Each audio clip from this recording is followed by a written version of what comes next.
Même Charles Sherwood Stratton, Tom Pouce, le nain de chez Barnum en Amérique, avait épousé la femme de sa vie à 25 ans. J'en avais 40. Celle que j'avais aimée me pourrissait la vie. À chaque fois, il m'avait fallu des éternités pour remettre les pieds sur terre. Ça avait été très dur avec l'une d'elles et j'avais surnagé grâce à l'alcool.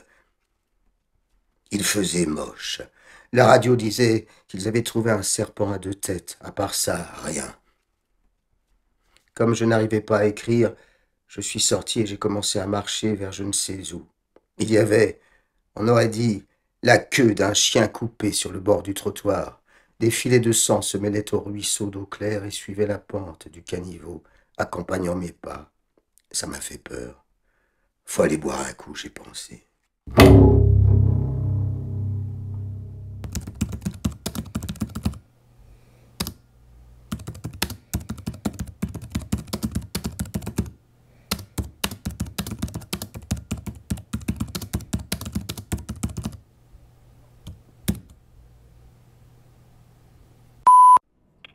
Oui, bonjour, c'est Gérard Verbi des éditions Elia. J'ai bien reçu votre mail à propos de Renaud Burel et de son livre Château Rouge-Hôtel. J'aurais aimé en parler avec vous pour voir ce que je pourrais faire. Vous pouvez me rappeler au 01 42 72 77 25. Merci, au revoir.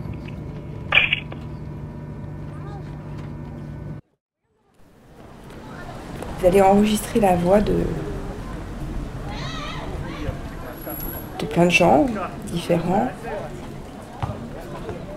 et vous ne connaîtrez jamais sa voix à lui.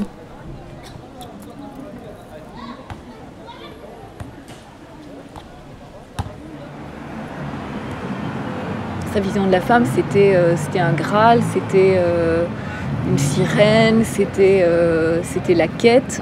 Donc il y avait la quête de la femme, la quête de l'écriture, et dans le livre, ces deux quêtes s'entremêlent et se correspondent, à mon avis. La femme, c'est l'avenir de l'homme chez Renaud, c'est une formule. Hein. Enfin,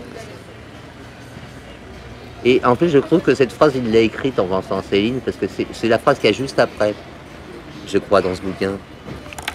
Si tous les gars du monde connaissaient la vérité des femmes, ils regarderaient plus clairement l'avenir.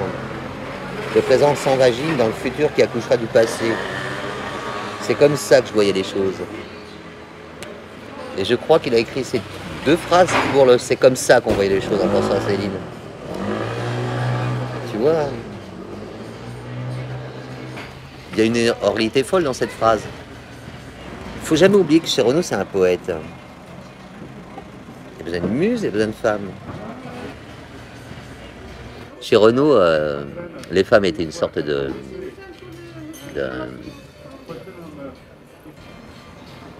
d'arrêt de la mort. Cette omniscience des nanas, ça me travaillait. À cause de tous les exemples sidérants que j'avais connus. Comme quand tu penses à elle la nuit et qu'elle réagit comme si elle dormait pas vraiment. Comme si t'avais pensé tout haut. Je me demandais si elles voyaient vraiment à l'intérieur de nous, ou bien si elles évoluaient dans une sphère supérieure du réel, supérieure à la nôtre, pauvre diable, une réalité supérieure qui les faisait naturellement ressentir, parler, agir, en parfaite harmonie avec la vérité intégrale, absolue, qui tient dans la même main le passé, le présent, l'avenir, tout l'existant et le reste, celle dont tu crois dissimuler ton pauvre lambeau à toi dans l'omerta de ta petite mafia de neurones. Elle te piquait la clé des songes. Ils avaient un passe-partout, les garces. Les airs entendus qu'elle prenait quand elle te violait comme ça, sûre qu'elle jouait un autre rôle que nous, dans le grand tout mystificateur. Moi, j'avais jamais lu dans les pensées de personne, et pourtant, j'avais dû aussi avoir mon rôle dans la folie d'autrui. Mais ça n'était pas conscient. Enfin, pas de ce niveau de conscience qui est au-delà de celui qu'on atteint en pensant aux choses. Pas la pure lumière, pas le direct. Les femmes en savaient plus. Dans sa quête de la femme, il y a du mysticisme de toute façon. Il y a de la crudité et du mysticisme. Mais pour en revenir à l'idée de personnage, je pense que Renaud était un personnage. J'avais l'impression d'entrer dans une autre dimension avec lui. Son imaginaire faisait partie de sa représentation de la vie. Je suis en carafe dans un labyrinthe.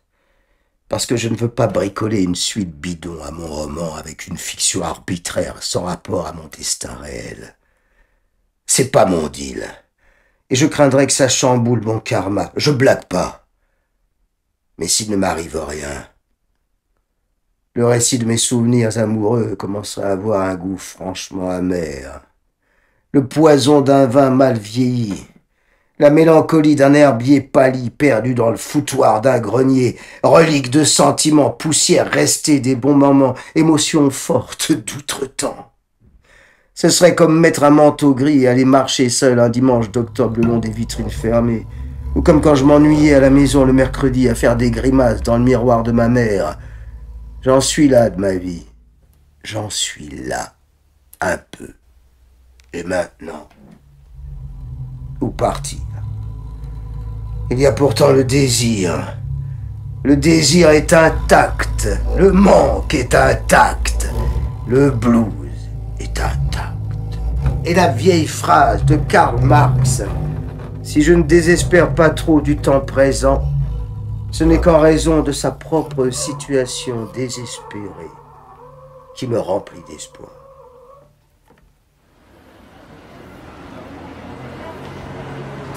Avec Renaud, on avait un petit peu un destin croisé.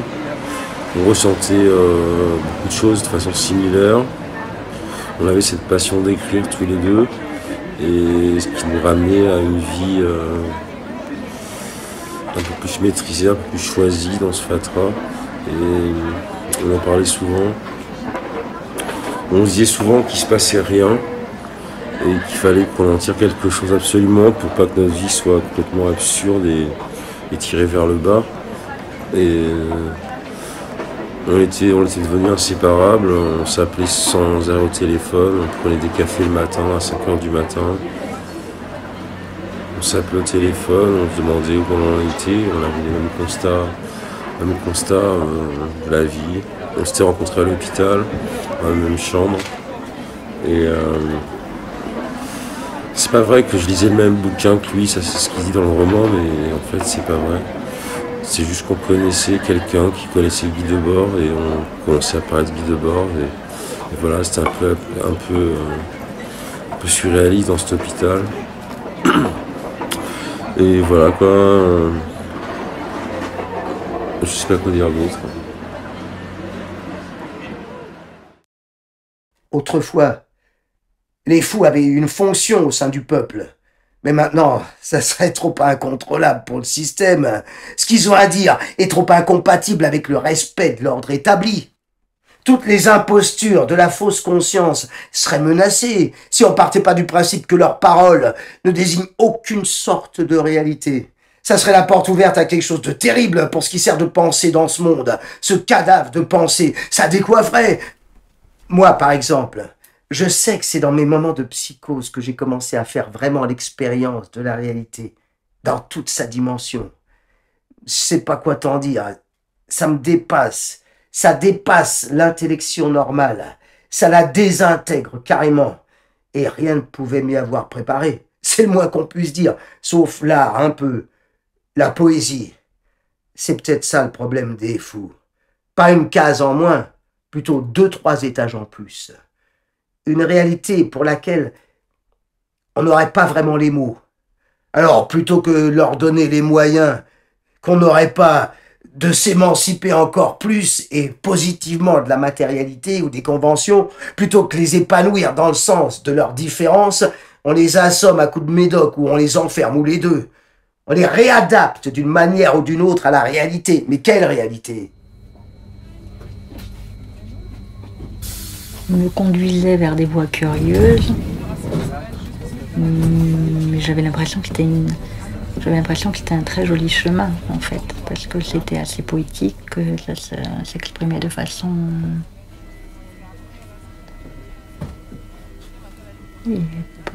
poétique et donc beaucoup plus vrai qu'autre chose.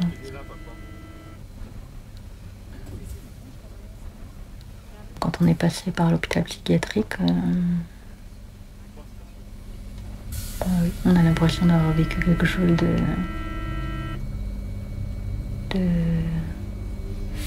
c'est à la fois terrible et en même temps, on a presque l'impression d'avoir quelque chose en plus, je sais pas comment. Quand on est là-dedans, on a l'impression d'être nous dans la réalité. Et on a plutôt l'impression que ce sont les autres qui sont anormaux en fait. Et lui, il le dit à un moment donné, il a l'impression quand même d'être...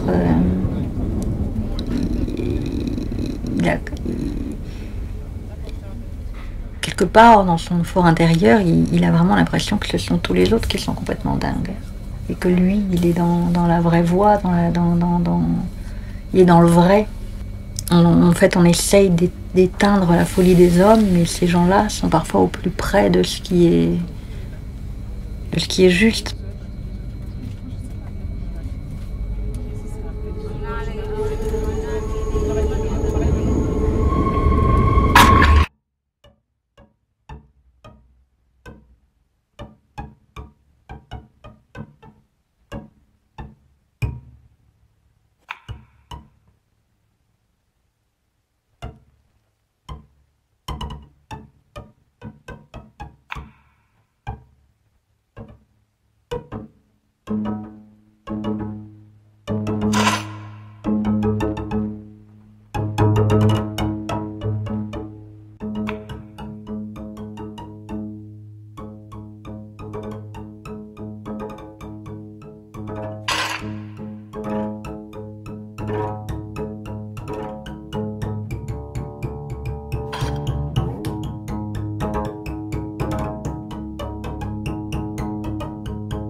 Ce qui l'intéressait chez Renaud, c'était les phrases.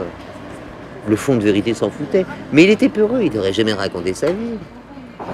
En fait, je crois que vous avez fait fausse route. Le personnage qui est derrière ce roman n'est pas le personnage qui transpire des lignes. C'est une œuvre de fiction. Il n'y a rien de vrai dans ce roman. De temps en temps, tu as des personnages qui peuvent se reconnaître. Mais il y a un roman. Renaud était un écrivain. Quand on plonge dans des eaux troubles, il ne faut pas s'étonner de trouver des eaux troubles. On a envie de faire un truc à deux, qui soit en rapport avec du son, d'image, un truc qui nous porte, et avec la rencontre. Pensez bien que chez moi, c'est pas une attaque. Hein. C'était parti d'une déconnade aussi. C'était, tiens, on va traîner ces bistrots-là, peut-être qu'on va croiser des gens qui sont dans le roman ou qui auraient pu l'être. C'était parti de ça, en fait, l'idée. Mon truc, ce serait que la vie abreuve mon roman et que le roman bouleverse ma vie. Alors un quotidien aussi nul, c'était inspiration zéro. Quand je pense que j'avais commencé à imaginer cette histoire à 25 ans, l'histoire d'un mec en pleine crise de la quarantaine qui n'arrive pas à écrire, et que j'en étais arrivé précisément là. J'avais toujours pressenti que ce que j'écrivais finirait par m'arriver. Mais si l'on m'avait dit alors que ce paumé de 41 ans, naufragé de l'amour, je le deviendrais réellement. Au départ, c'était juste un exercice de style, mais c'est devenu mon histoire. Comme quand j'avais jeté sur le papier d'ébauche d'un récit fantaisiste l'histoire édifiante de Mnop Azerty, avec cette phrase qui, aujourd'hui, après mon suicide, semble prendre tout son sens. Et cette autre vie qui est la vraie. Comment penser qu'il ne l'a pas vécue, puisqu'il en est mort? Faut pas badiner avec l'écriture quand on trempe sa plume dans son propre sang. Maintenant, il faut que j'aille au bout de ce bouquin pour me débarrasser de l'autobiofiction et passer à autre chose. Sortir ces phrases qui traînent dans ma tête depuis trop longtemps. Et tourner la page. En finir avec ce roman qui m'est indispensable pour faire le deuil de ma jeunesse. Enfin bon, au prochain numéro. On oublie tout ce que je viens de dire. Abracadabra, où on en était? Sur l'idée donc que les gens qu'on allait rencontrer étaient des personnages. Et puis aujourd'hui finalement ça nous paraît plus du tout évident. Il y a en plus ce personnage d'Inès qui ne correspond pas à une personne qu'on peut identifier. D'ailleurs, Inès, c'est la femme qui lui prête le matériel pour écrire et c'est un petit peu une muse. Une page blanche m'attendait quelque part, ou rien. Et j'avais failli crever 10 fois avant d'arriver au rendez-vous mystérieux. Mais pour écrire, il fallait être né un jour, cependant que, je le croyais, je ne naîtrais jamais vraiment que du chemin d'écrire, des transmutations qui environnent imaginer et écrire.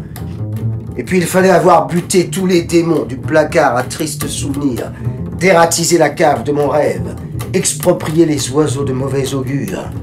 Il fallait être parti seul un matin à la recherche de l'horizon.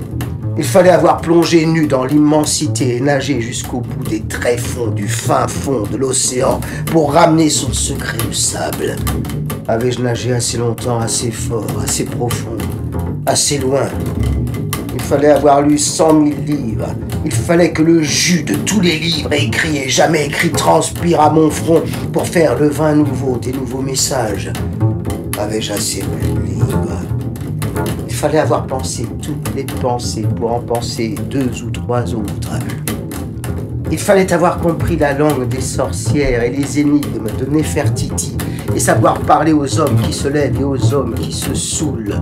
Il fallait avoir approché le grand poète et espionné le grand poète et volé le grand poète et avoir entendu prier le cœur noir des femmes. Avais-je assez aimé les femmes? Il fallait avoir été le mendiant, le monstre, le moine, l'acrobate, l'apprenti sorcier, le philosophe, le menteur, le pécheur, l'innocent, le fautif, le rescapé, l'ivrogne, le muet, le bavard, le satire, le débauché, le vertueux, le peureux, le courageux, le trompe-la-mort, le casse-cou, le casse-couille, le disciple, le cancre, le sceptique, le fanatique, le dingue, le malade, le blessé, le galérien, le don Juan, le mal foutu, le maigrichon, l'infirme, le costaud, le bagarreur, le pacifiste, le branleur, le travailleur, le filou, le gentil, le capitaine, le moussaillon, le guetteur, le cavaleur, le prétendant, l'amoureux, l'amant, l'âme sœur, l'ami, le vieux copain, le confident, le fidèle, le bon vivant, le paresseux, le cafardeux, le malheureux, le loser, l'amnésique, le somnambule, le funambule, l'insouciant, le rigolo, le cocu, le délaissé, le fataliste, le fumiste, le fumeux, le fier, le honteux, le baiseur, le fêtard, le déjanté, le marginal, le philanthrope, le protecteur, le malin, l'idiot, le con, le trouduc, le nasbrock, le relou, le paranoïaque, le maniaque, l'obsédé, l'illuminé, le repentant, le sincère, l'utopiste, l'optimiste, l'excessif, le mystique, l'hérétique, le mécréant, le scandaleux, le suborneur, le subversif, le séditieux, le voyou, le voyeur, le voyageur, le coupable, l'abhorré, le réprouvé, le damné, le supplicié, le gracié, le réconforté, le réconcilié, le reconnaissant, le renaissant, l'éclairé, le fervent, le bienheureux, l'exploité, le prolétaire, le contestataire, le militant, le je m'en foutiste, l'irréductible, le révolté, le rebelle, l'enragé, l'insurgé, le déserteur, le résistant, le conspirateur, le révolutionnaire, l'apatride, le revenant, le mort-vivant, le médium, le yogi, le terrifié, le tangentiel, le centrifuge, le poète, le fanfaron, le joueur, le fugitif, le clandestin, l'anonyme, l'inconsolable, le désespéré, le pitoyable, le pionnier, le visionnaire, l'étranger, l'exilé, le pédé, le paria, le trahi, le naufragé, le prisonnier, l'évadé, le miséreux, le fantôme, le maudit, le condamné à mort, le mort, le cadavre, l'esprit, le chevalier errant, le guindix, le voisin d'à côté, toi-même, n'importe qui, quelqu'un, personne. Avais-je bien en moi tous mes frères, toute la bande.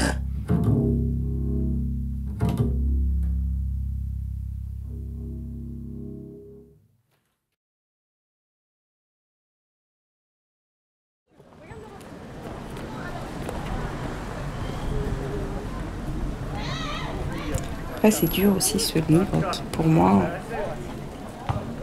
n'est pas fini. Il y a une autre version du roman où il n'y a pas de point à la fin.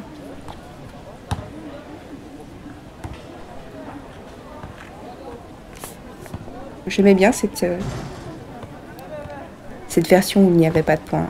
Cette ellipse qui évoque une fumée comme une lanterne aurait très bien pu être sans point. Ce livre, il n'est pas fini, donc il ne devrait pas y avoir de point.